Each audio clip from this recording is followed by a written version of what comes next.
You do look rather serious. So I'd like you to stand up, please.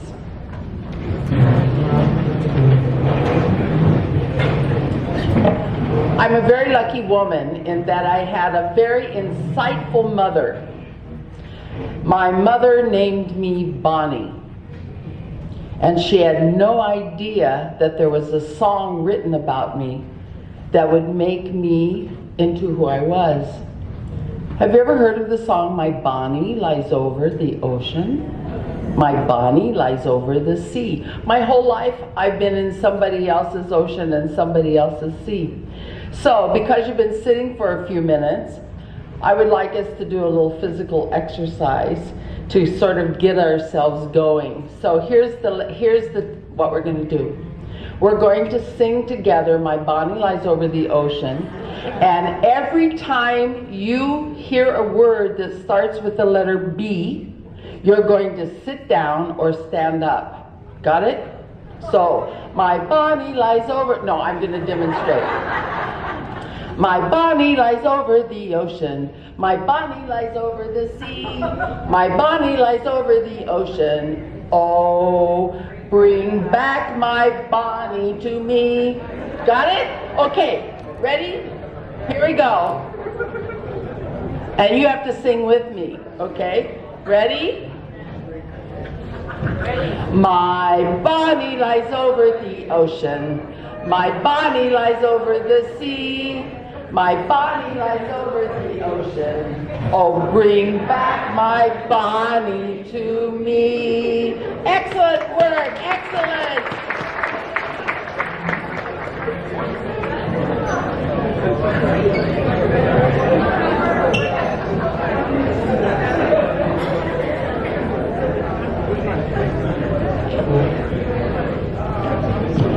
Thank you for now turning those frowns into smiles. I feel much better now.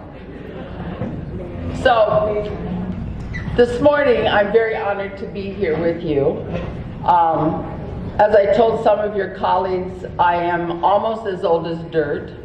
Okay? So when I begin to tell you some of my stories, you're going to say, how old is this woman? Oh, now, okay. Hello?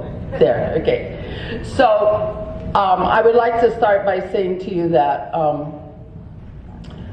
I believe that I have always been a learner, and I enjoy being the lead learner.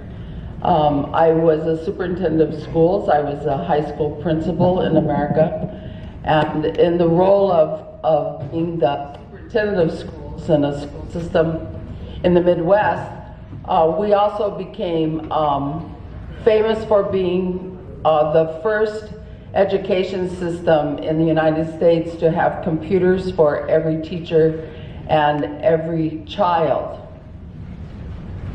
The year was 1990.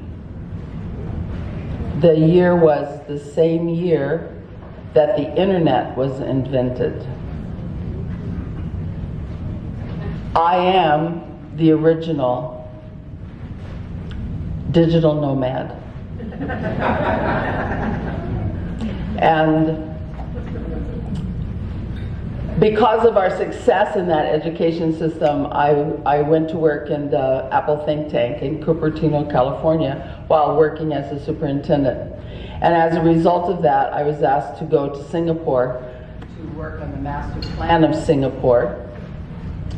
And my responsibility there was to help build the master plan segment on learning, education, and lifelong learning in adult education. So the education system and the reform of labor force policy for that country. And as you might remember, Singapore moved from a third world status to a first world status because of that master plan. So I learned more there than I gave there because of the things that we talked about here in the two presentations. You must not only think about something, you have to do it. And now I have the pleasure of being the CEO of the first think tank in the Western Caribbean. and it's located in Curacao. It's a global think tank, and we're connected to other think tanks in the world that look at developing nations and how they can become resilient. And we chose the name Think to Do because you have to do more than think about something, you have to do it. So one of the ways societies do is through the work of organizations like yours. So the role that you play in a society is critical to that society becoming resilient.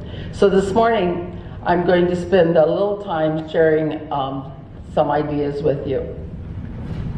My intentions are threefold. One, I want to share with you the resilience and social cohesion research and apply it to transformation processes for your kind of public institution. I want to highlight the unique functions of these institutions as an aspect of nation building, which both of your leaders so finely spoke to. Social cohesion and the sense of belonging are the core of nation building. And lastly, I want to share some of the tipping points related to resilience in these institutions. What is the thing that, when you itch it, is going to make you be successful, especially now that we are in a digital society? Okay, and that has made the inequities and the difficulties with nation building even more difficult. So, let me start with this. In the think tank, we operate from this codex. And this codex is an internationally recognized codex that identifies the various aspects of resilient societies. And basically there are four big areas: people, resilient knowledge, resilient organizations, and resilient place. So you are a part of that resilient organization. And around the outside of this codex you see some words, and each of the four areas have three subsets of data that you can collect about yourself and know how fragile or how resilient you are and how you can continue to improve. I don't know, is that bothering you that it's going in and out? It's okay? All right.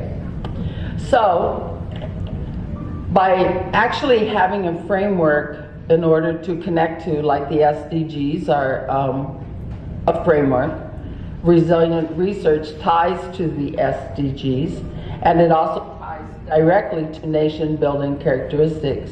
So by looking at this kind of data, we found that now we have something to test, something to measure, and something to drive improvement that everybody can understand.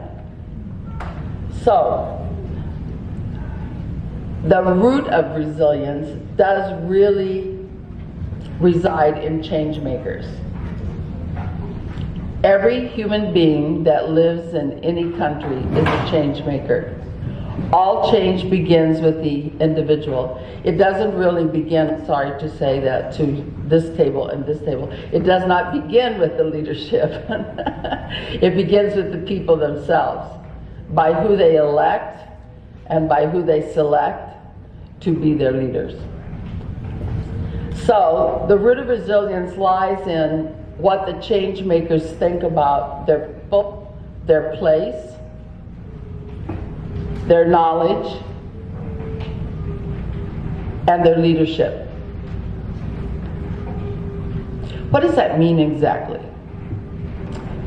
It means that you have a vision, not a short-term vision, but a long-term vision of what you want to become and what you want to be like, and that you brand yourself in that way, just as an organization brands itself, the country brands itself.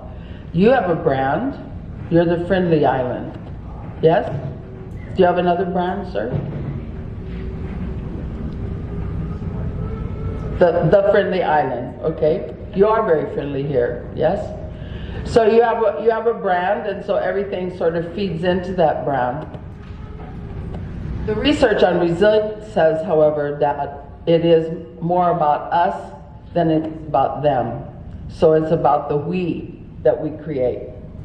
So one thing that is now, I don't know why that happened. Okay, one thing that's really important for us to think about are the 6 dimensions of social cohesion. So in our think tank, we also study and read about and then run experiments about social cohesion. What we know is that when a country does not have social cohesion, it cannot become resilient, okay? So on the left-hand column, you see 6 words of resilience that tell us what social cohesion is. And on the right side, you see the antithesis of that. So a society that has social cohesion is inclusive. It does not exclude anyone in that society. One of the things that we learned, and I'm going to refer to Curacao periodically here, because we have some very good evidence now about things in that country. One of the things that we learned in our research is that there are some neighborhoods who have no internet connection. There was never a thought to connect them to the internet because as a business decision, there would never be anybody there who could afford it. So when COVID came and children had to learn at home, in those neighborhoods, the children could not learn at home because there was no way for them to have an internet connection. So McDonald's was also closed, Burger King was also closed, so you couldn't go sit in the parking lot and get free internet. You simply could not function. So that is an example of exclusion, okay? So when we talk about being inclusive, it is always talking about the most vulnerable. And are you really pulling from?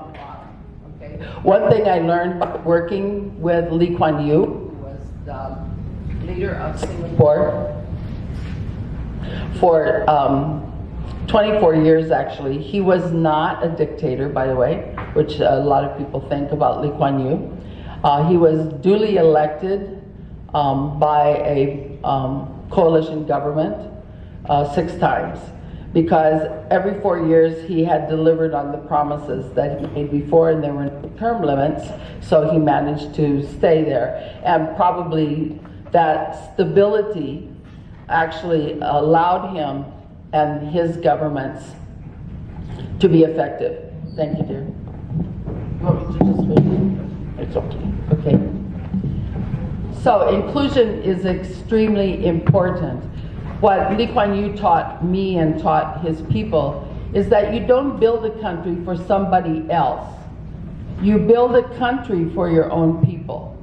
And if you do a great job of it, other people are going to want to come and see what you have done. But you're building it for yourselves. You're not building it for someone else.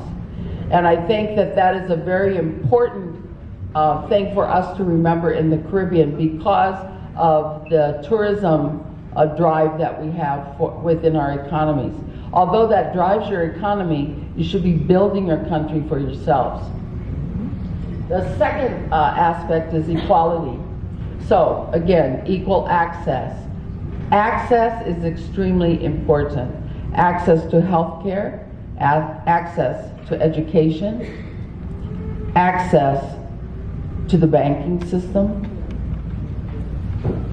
All of those are extremely important characteristics. So access and equality are synergistic terms with each other. Third is legitimacy. Is what you're doing for the people legitimate? What does that mean? What does it mean to be legitimate? It means that you have approached it in an integral way, not through corruption, but through integrity programs, so that you are sure that you have the right people in the right place to deliver the right services to the people that you are serving. And I'll tell you a little bit more why that's important. So when we talk a little further. Another important characteristic of social cohesion is participation. How many of your people participate in election? How many of your people participate in continuous education? How many of your people complete secondary school? How many of your people belong to a volunteer organization? One of the things that we did in Singapore, and I will refer to Singapore several times because it became a model for other countries. One of the things that we did in Singapore is that okay, get ready, this is gonna hurt, okay? We extended the work week to 50 hours. Oh, gee, many Christmas. Oh my God.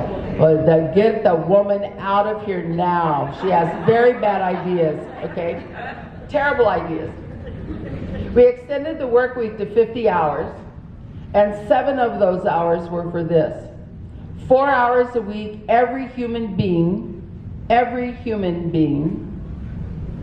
had to learn how to use technology. Had to learn how to do all kinds of things, PowerPoint, children and adults in every workplace. How to use the internet. At that time it was just invented, so we had to talk to people about how to use it. And the other 3 hours were spent in service. So you had to go first to your alma mater, wherever you went to elementary or secondary school, you chose, and you had to volunteer 2 hours at that school, helping the next generation learn what it meant to be a citizen of that country. Not teaching them nationalism, but showing them that we are giving people. We help each other. We teach each other, okay? So, yeah, it sounded harsh that they increased the work week. Now they have a 40-hour work week and they sustain this program. So they work less on their work and they learn continuously. So in Singapore, we actually coined the phrase lifelong learning. And that became then something that was used around the world. I told you I'm old as dirt, okay? So it is, I tell you these things because people say it can't be. It can be. This country came together to build a nation. And the way they did it was through social cohesion. Another point is recognition rather than rejection. When you talk about the people who live with you here on the island, do you have those neighborhoods?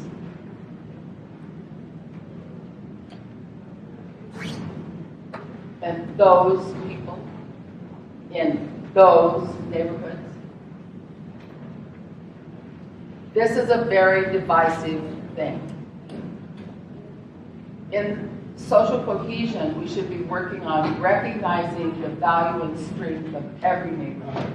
In every one of those neighborhoods, there are good things happening. We just have to find it, and we have to help them.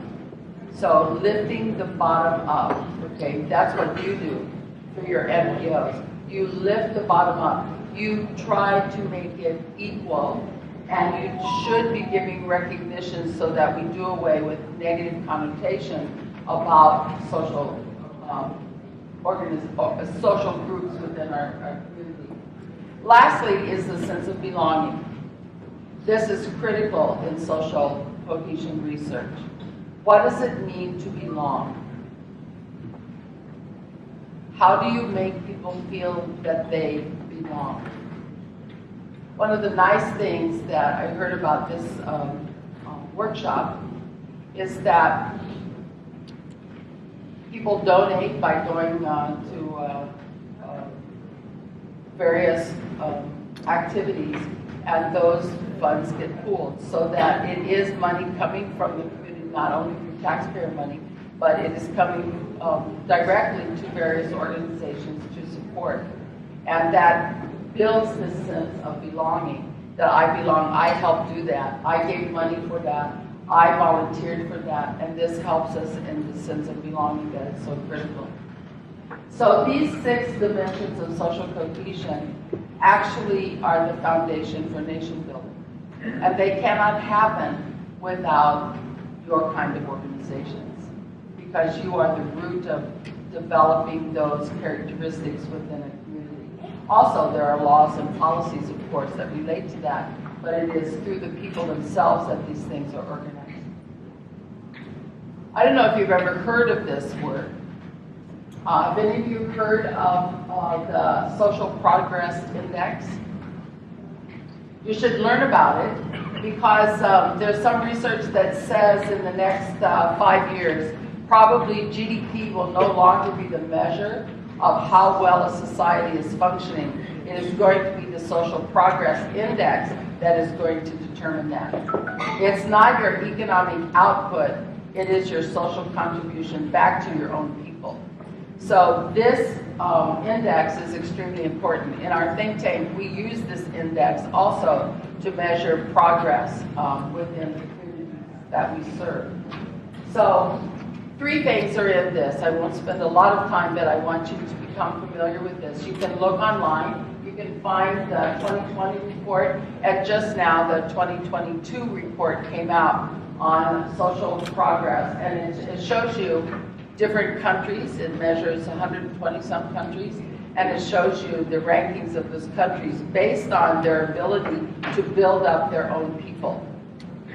So these are the 3 areas that it focuses on. Basic human needs. How well is the country, the government, how well are you meeting the basic human needs of your people?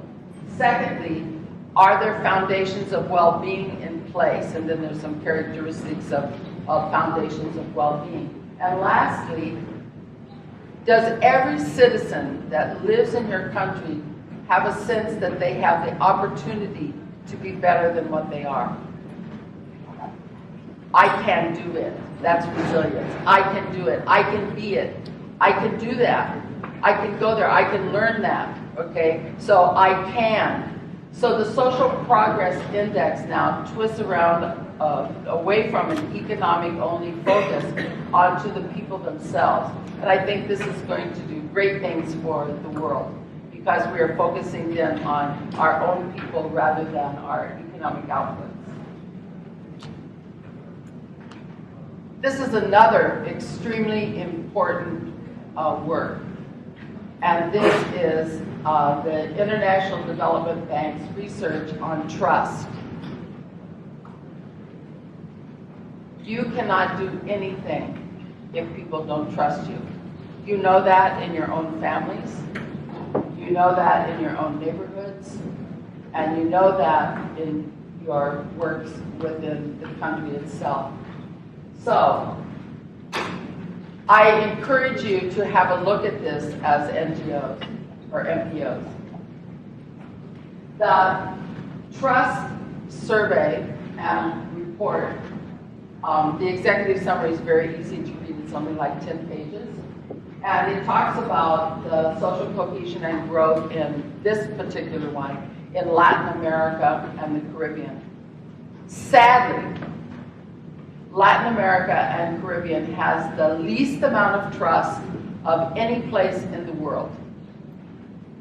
And within Latin America and the Caribbean nations have the poorest levels of trust.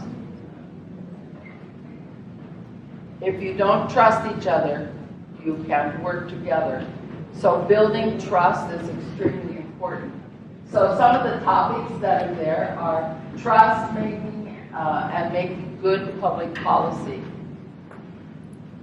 If there's divisiveness, the things that we just talked about in social cohesion, if those are not addressed in public policy, you will continue to have a divided country. You will have the us's and the them's rather than the we's. okay? So addressing trust in policy is extremely important. If you say you're going to do something, be sure you do it or don't say it. Message to the politician table.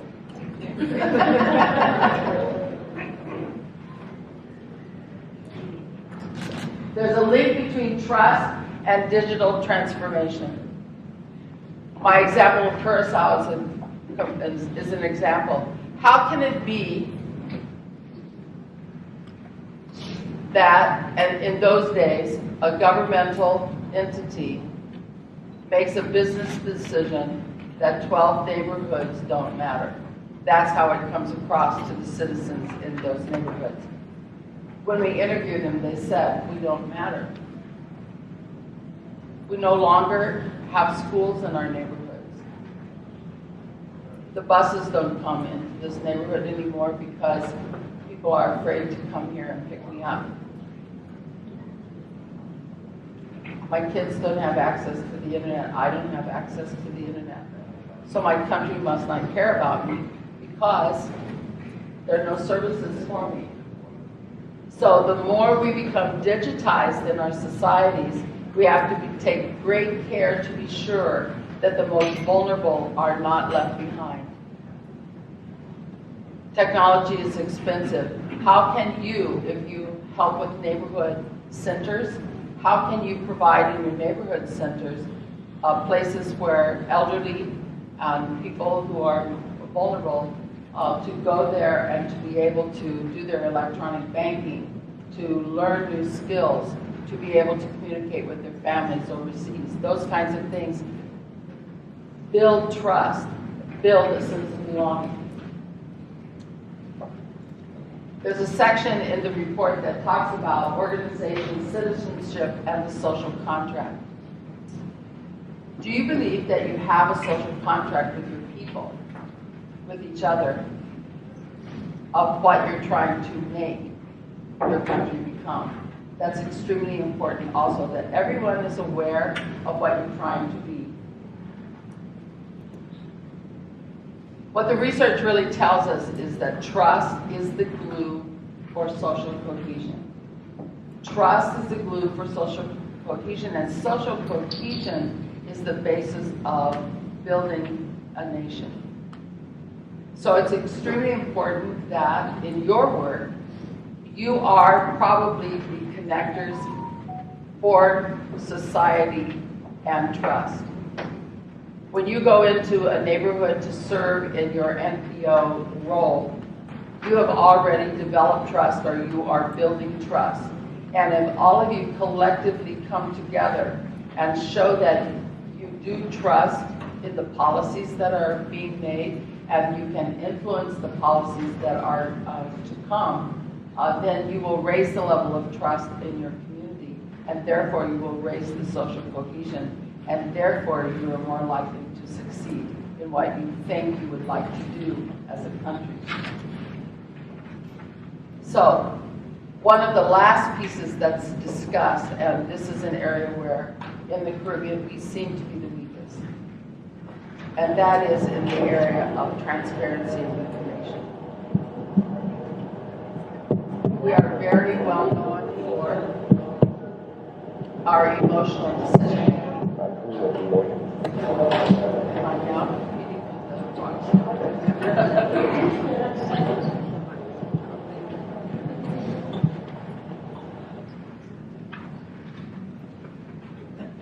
I'll repeat that.